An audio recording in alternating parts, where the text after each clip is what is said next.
ಶ್ರೀನಿವಾಸಪುರ ಪಟ್ಟಣದ ಪುರಸಭೆ ಕಚೇರಿಯ ಮುಂಭಾಗ ಕರ್ನಾಟಕ ರಾಜ್ಯ ಪೌರಸೇವಾ ನೌಕರರ ಸೇವಾ ಸಂಘದ ವತಿಯಿಂದ ಪುರಸಭೆ ನೌಕರರನ್ನು ಗುತ್ತಿಗೆ ಮತ್ತು ಹೊರಗುತ್ತಿಗೆ ನೌಕರರ ಕಾಯಂ ಮಾಡುವ ಸಲುವಾಗಿ ಅನಿರ್ದಿಷ್ಟಾವಧಿ ಮುಷ್ಕರಕ್ಕೆ ಚಾಲನೆ ನೀಡಲಾಯಿತು. ಈ ವೇಳೆ ಪುರಸಭೆ ವ್ಯವಸ್ಥಾಪಕ ನವೀನ್ ಚಂದ್ರ ಮಾತನಾಡಿ, ರಾಜ್ಯ ಸರ್ಕಾರಿ ನೌಕರರಿಗೆ ನೀಡುವಂತಹ ಜ್ಯೋತಿ, ಆರೋಗ್ಯ ಸಂಜೀವಿನಿ, ಕೆಜಿಐಡಿ ಇತರೆ ಸೌಲಭ್ಯಗಳನ್ನು ವಿಸ್ತರಿಸಬೇಕು ಅಂತ ತಿಳಿಸಿದರು.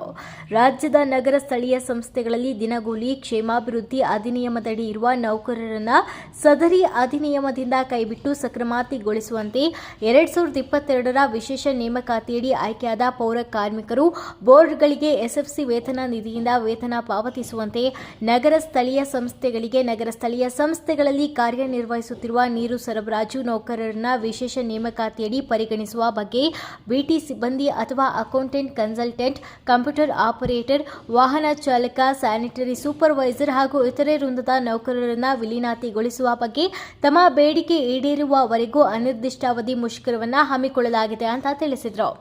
ಪುರಸಭೆ ಅಧ್ಯಕ್ಷ ಬಿಆರ್ ಭಾಸ್ಕರ್ ಮಾತನಾಡಿ, ನಿಮ್ಮ ಬೇಡಿಕೆಗಳ ಬಗ್ಗೆ ಸರ್ಕಾರದ ಗಮನಕ್ಕೆ ತರುವುದಾಗಿ ಭರವಸೆಯನ್ನು ನೀಡಿದರು. ಈ ಸಂದರ್ಭದಲ್ಲಿ ಪುರಸಭೆ ಸದಸ್ಯ ಸಂಜಯ್ ಸಿಂಗ್, ನಾಗೇಶ್, ನಾಮಿನಿ ಸದಸ್ಯ ನರಸಿಂಹಮೂರ್ತಿ, ಪೌರಕಾರ್ಮಿಕರ ಸಂಘದ ಅಧ್ಯಕ್ಷ ಅಂಜಪ್ಪ, ಕಾರ್ಯದರ್ಶಿ ಸುರೇಶ್ ಕುಮಾರ್, ಪರಿಸರ ಅಭಿಯಂತರ ಲಕ್ಷ್ಮೀಶ್, ಕಂದಾಯ ನಿರೀಕ್ಷಕ ಶಂಕರ್, ಸ್ವಚ್ಛತಾ ಸಿಬ್ಬಂದಿ ಹಾಗೂ ಹೊರಗುತ್ತಿಗೆ ಸಿಬ್ಬಂದಿ ಹಾಜರಿದ್ದರು.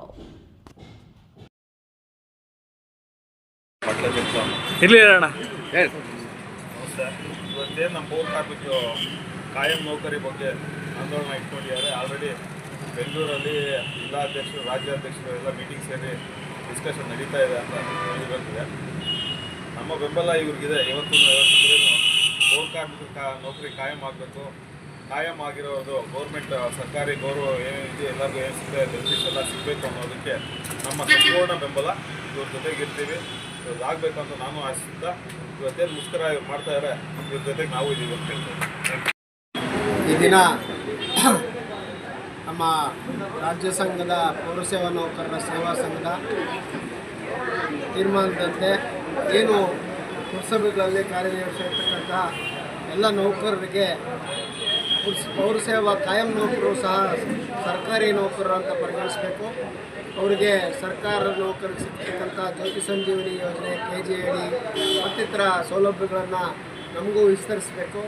ಮತ್ತು ಸ್ಥಳೀಯ ಸರ್ಕಾರ ನೌಕರರು ಯಾರು ಕೆಲಸ ಮಾಡ್ತಾ ಇದ್ದಾರೆ, ಗುತ್ತಿಗೆ ಆಧಾರ, ಹೊರಗುತ್ತಿಗೆ ಮತ್ತು ಇದರಲ್ಲಿ ಕೆಲಸ ಮಾಡ್ತಾ ಇರ್ತಕ್ಕಂಥ ಎಲ್ಲ ವಾಟರ್ ಸಪ್ಲೈ ನೌಕರರು, ಪೌರ ಕಾರ್ಮಿಕರು, loaders, cleaners, drivers, data entry operators ಮತ್ತು ಇನ್ನಿತರ ಹೊರಗುತ್ತಿಗೆ ನೌಕರರ ಎಲ್ಲರನ್ನು ಕಾಯಂ ಮಾಡಬೇಕು. ಆಮೇಲೆ ನಮ್ಮ ಎಲ್ಲರಿಗೂ ಆರೋಗ್ಯ ಸಂಜೀವಿನಿ, ಜ್ಯೋತಿ ಸಂಜೀವಿನಿ ಯೋಜನೆ ಜಾರಿ ಮಾಡಬೇಕು.